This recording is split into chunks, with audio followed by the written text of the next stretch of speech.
Welcome to Precinct 444, a podcast by the National Law Enforcement Museum located in Washington, D.C.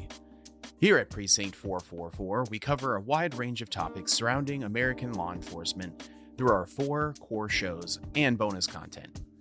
Today and in future bonus episodes, we will feature an artist from our current exhibit, Officers as Artists, so they can talk about their law enforcement careers and art interests.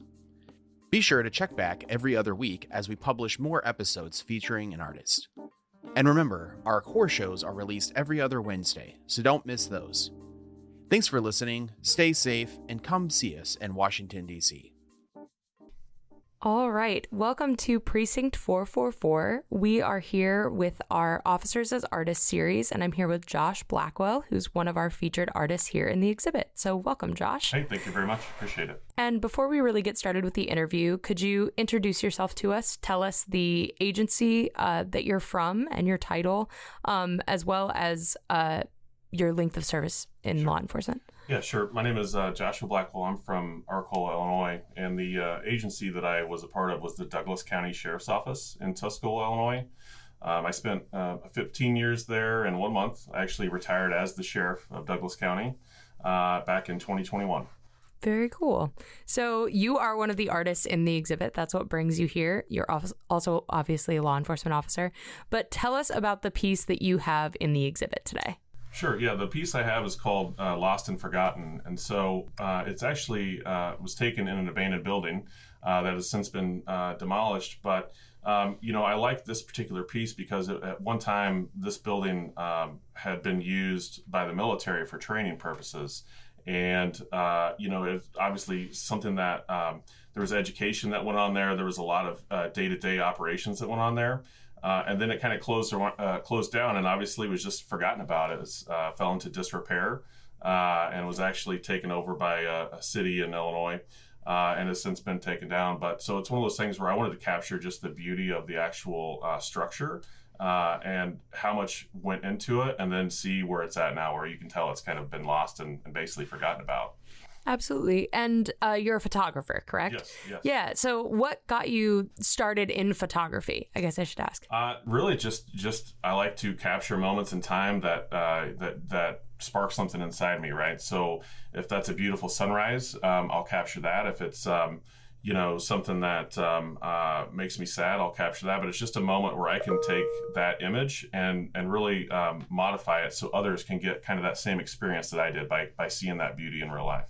But what inspired you to start, I guess we kind of asked that question, but what inspired you to start taking photographs? Really, for me, it was more of an outlet, right? It's something that I can kind of shut out the world and whatever I have going on. I can just focus on capturing that moment in time, right? And it allows me to really, again, focus my energy on it and maybe block out some of the chaos that could be going on. But then also, by modifying it after the fact, I can put kind of some emotion into it. Mm-hmm. So if I'm not feeling good or I have something going on, you may see that in my photography. You may see a more of a darker image. Versus if I'm happy and I have, something to be excited about, you might see something like a sunrise or something beautiful, right? So it really kind of flows with really my emotions at the time I'm going. Would you say that you were a photographer before you became a law enforcement officer, or did they ever relate to each other? Does that make sense? No, I actually was not. I was always interested in it, but never really had gotten into it until a buddy of mine who was a state trooper, he was into photography as well and started showing me some of the pieces that he did. And I'm like, man, that's great. How did you do that? And he goes, I just use this camera, this type of editing equipment. I'm like, I might try that. And so I started taking a few photos, a body camera, started taking a few photos, and then did some edits and showed him. And he's like, wow, these are really good. And so that really, I guess, solidified that, maybe I do, that I do have a little bit of an act for this. So I just started picking it up more. And I never really thought the two would go hand in hand. But, as a law enforcement officer, we get, we're out at all hours of the day and night. And there's been some really cool things that I've captured just patrolling around, and I don't know, I just got chills talking about it. I mean, it makes me excited because I think of some of the things that I've done and that, had I not been involved in law enforcement, would I have been able to see that unique opportunity for a photo? Maybe not. Do you find that your identity as an officer influences your identity as an artist, or are they very separate from each other? I don't know. That's a great question. I'd say it does influence it because I do have a lot of photos of again, different police operations. For example, I took, as I was sheriff, one of the things we did for our website is I went out and took photos, of the squad car and the sun coming up, for example, and highlighted the badge, right? So that obviously was influencing my art in that respect. But yeah, I mean, I guess it's a great question. Yeah. And do you have you obviously have a piece in the exhibit, but that doesn't necessarily mean that that's your favorite piece that you've ever done. Correct. Do you have a favorite piece that you've done? I do. Yeah, I do. And it's black and white. I'd say that black and white medium is probably my favorite to shoot in. But the one I have was actually just random. I took it at a hotel, but it's of a stairwell. It's a circular stairwell with the carpet has actually got a unique design. So when you put it in that black and white, it just makes it really pop. And that has to be my favorite one. Have you ever shown your artwork to your colleagues, and what have they said about it? Yeah, I have. They've been excited about it. I've actually had a few people buy a few pieces. I've printed some canvas prints out, and now they're displayed in people's homes. So, I'm humbled by that. You sometimes can be technical of yourself, but I guess it goes again to show that the things that I find beautiful, others do as well. And I know I'm an artist as well, and I know I'm my own worst critic and will pick apart anything, but then to have somebody say like, oh, I really like that piece, like I actually want that, is always baffling to me, which it's a weird but very humbling feeling. Right. Yeah. You don't want to be, you don't want to be like conceited or like full of yourself, but also you do want some reassurance that again, that what you're doing is impactful for people, right? I mean, not the way it's impactful for yourself. Yeah, and I think that it's like getting that kind of reassurance from people, especially the people that are in our lives every day that we see all the time and have very close relationships with, like being able to have them say like, I want this in my house. It's like that keeps you wanting to create more, I think, even too. The other thing too is it sparks a conversation, right? So if I have this piece up in my house and someone comes over, even a family member is like, oh, that's really neat, tell me about it. It gives you the opportunity to relay. And for us, if we're maybe going through something like I mentioned, if a picture is more difficult, it gives you that opportunity to try and to air out any issues that you have going on. We touched on this a little bit, but what led you to choose the specific medium of photography as opposed to a different creative medium? I am not a good drawer at all. I can't draw. I can't paint. Photography to me is a little bit, I guess, I don't want to say simpler, but you always have a phone with you at least. If you don't have a professional camera, you've got a phone that you can capture something, right? And then really the convenience of working with different photo processing apps.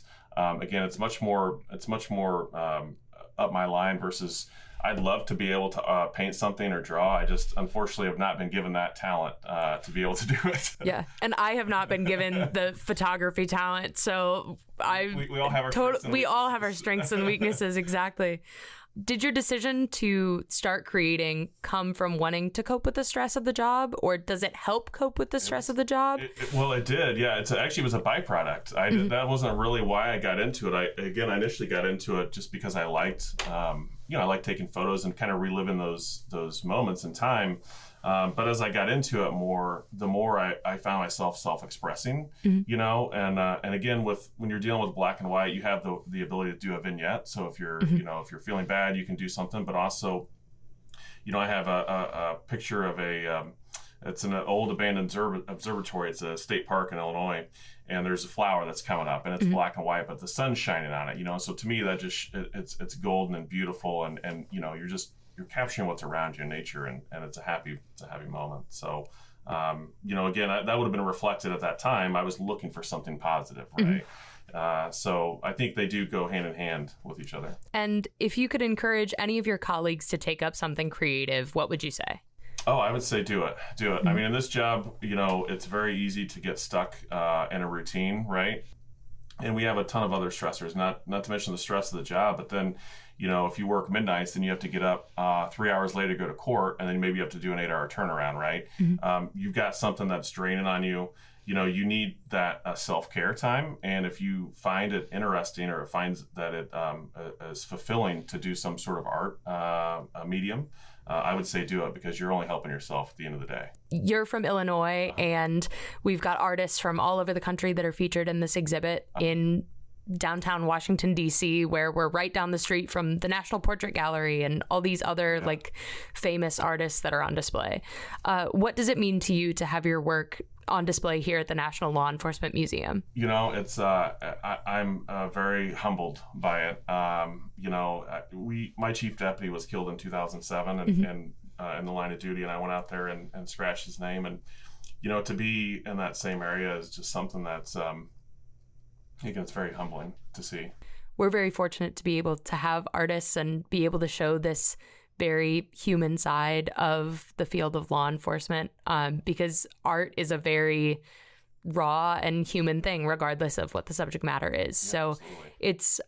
It's very humbling for us to be able to have those pieces on display as well. Sure. Well, yeah, and then to see everything here, it also, the artists, it makes me think I'm not anywhere in the league. There's just so many good pieces here that I think, why did you guys pick me? Yeah. I know. It's very, it's the just variety of art that we have in the exhibit is a lot. It's beautiful, and everything is all of the pieces, even the ones that the subject matter is very similar. They're so different from each other. They tell their own story, and they're telling stories of, some are inspired by incidents that happened on the job, or colleagues that they've worked with that were either line of duty deaths or could have been a line of duty death. It was very, very personal stories, and they really show that kind of very human aspect of law enforcement. Yeah, absolutely. Like I said, my photo, they try and capture emotion, and I think that's what a lot of these works do, right? They're capturing something for that artist. So it's very humbling, and I'm very appreciative to be a part of it as well. Absolutely. And we appreciate you being here and taking the time. Officers as Artists, the exhibit will be open from September 26th of 2024 through August 30th of 2025. So we hope that our listeners will come and check out Josh's piece, as well as the other pieces that are in this exhibit that are done by 50 law enforcement artists from across the country. So thank you so much, Josh. Yeah, thank you.